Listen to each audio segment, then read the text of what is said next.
was, hey Blake, Hey Q, how's I'm it going? I'm good. How are you? Doing good. Doing good. Good. So everybody, this is Blake Sadiq. He is with Extreme Loans. Um, I'll just give you a little background on how Blake and I met. I was in a crunch of time to find a lender who could get me closed quickly because I swear y'all, every single lender like in my mind felt dumb. Like I was so annoyed with everybody telling me what I couldn't do, what they weren't going to be able to do, how hard it was going to be. And I think the key takeaway when I found Blake was find a lender who can work with self-employed people. Not every lender has that expertise, so they don't quite know the process themselves to even help you get through the process. So go ahead, Blake. Tell us a little bit about yourself and Extreme Loans. Yep. Hey everyone, my name is Blake. I'm one of the team leads here at Extreme Loans, and I actually met Q through one of my fellow peers, and she was, shopping around for a new house. She had already had her home under construction, and she was kind of struggling finding the right lender to help her out with her self-employed documents and stuff. Everyone looks at income differently and such, but thankfully, she ended up in good hands, and we were able to get her closed in less than 10 days. So I will say this. At one point, someone had mentioned a program that Bank of America was having, and so I called them because y'all I had to move, and he said to me out his own mouth, he was like, nobody can get you closed quicker than UWM, and Blake is a broker for UWM. That's United Wholesale Mortgage, and so at that point, I knew I had no choice but to work with Blake because I was Mhm. like, I was under crunch. My house already went under contract, so it was important that I moved out of my home. So, Blake, what I really want to get out to people is what's required. What are the requirements to buy a house as a self-employed person? Okay, so that's a great question, and one thing that's really good, if you do have questions, you can reach out. But most lenders are going to be looking for 2 years of tax returns. Okay, self-employed business has to be open for, well, I shouldn't say open for 2 years. If you do have 2 years of tax returns, more than likely we'll be able to make it work. Let's say the business has been open for 5 years, we can actually go off of the last year of tax returns only.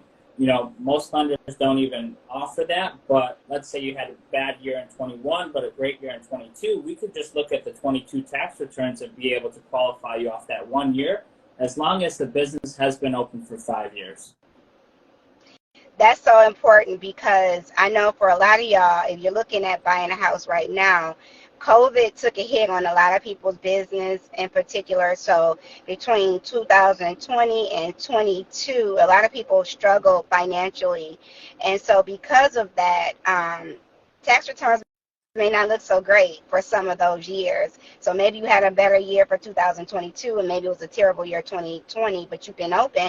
That's good to know. And I keep telling y'all, you have to file taxes. If you Yep. ever want to purchase a major asset as a self-employed person, tax returns are required. Can you talk to me? Because in addition to the self-employment, I also had multiple businesses. So can you talk a little bit about how that works in terms of having just having what's actually needed? So say you have 5 separate businesses. Do you need tax returns for all of them? What's that look like?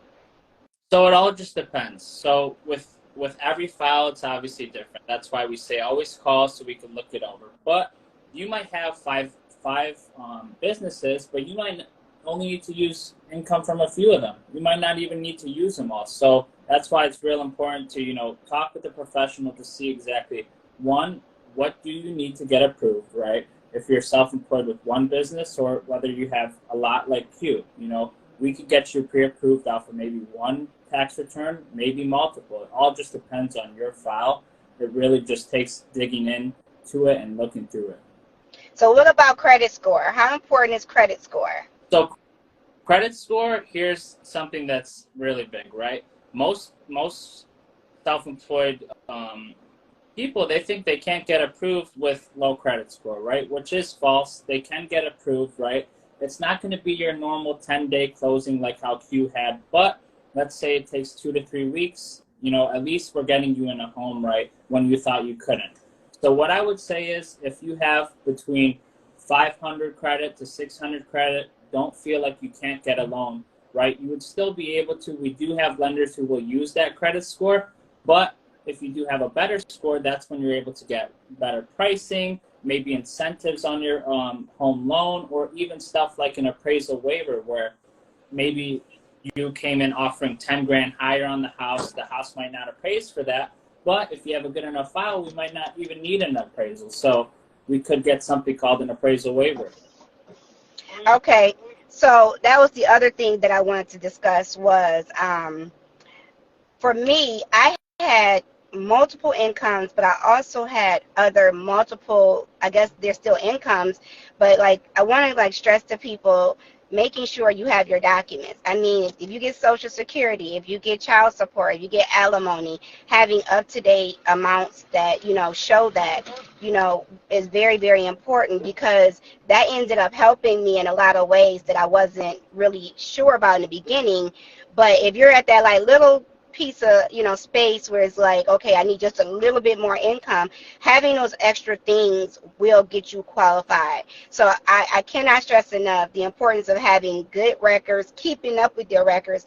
And even in my own case, there were times where I had to call and beg somebody to send me something right now because it was that detrimental to my deal. So just making sure you're keeping up with your documents. I've been asked this before, what documents? One is your articles of incorporation, because you all needed that, because if I'm saying this is how I'm getting paid, you wanted to see that. So having my articles of incorporation were important, making sure they're current, because I remember there was a question about somebody on it. So making sure they're current so that the lender knows who's actually the partners in that business. Those types of things are important.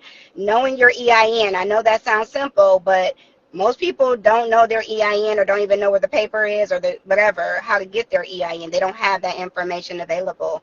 So these are just things that I know that were asked of me, was EIN, articles, all proofs of income, tax returns, because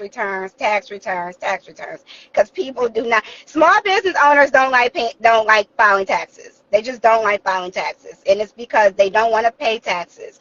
But unfortunately, people, in order to make money, you got to pay some to the government. You cannot keep all the money to yourself, and this is truly the only way you can prove your legitimacy as a business owner is by filing taxes, showing some sort of income. So if you're always claiming zero, guess what? You can't get a house because it says that you have no income. If you are always claiming negative, that says you don't have any income. So making sure you have a profit is really important when trying to buy a house. I don't care if that's a W-2 employee, you have to have some income that's there for them to say you can pay this mortgage back. So is there anything else that you can think of, Blake, that's like off the top of your head that you just want to leave as a standing message for us little folk? Because Blake, he went above and beyond. He stayed late. It was times I was cursing him out. He was cursing me out. We were going back and forth, but we got it done. And we actually developed a really good friendship through it all, because I felt at the end he was very, very responsive to all of my text messages, all of my emails. I also felt like he actually cared. It wasn't just all about a check or anything like that. It was like he really wanted this to happen for me. So is there anything you would like to leave folks with? And please share also your contact information. So if anybody is looking for a home loan right now and you are an entrepreneur, Blake is the guy you can go to who can get you approved. Go, Blake. Of course, and thank you, Q. We definitely did build a great relationship and a friendship for sure. One big thing that I want to leave people with is, like, if you go to a lender, they say you can't do it, don't think that, that's your last shot at it. Because a lot of lenders, they don't look at it the way that they're supposed to be, right? And maybe even yourself, right? You might say, well, my CPA said that I only made 50 grand on my tax returns last year. Well, there's a lot of things that we're able to add back in, like depreciation and things like that. I don't want to get too deep into it, but pretty much trying to say, let the experts deal with it, bring it over to us so we could review it. And another thing that you did say, Q, that was great, have those documents prepared.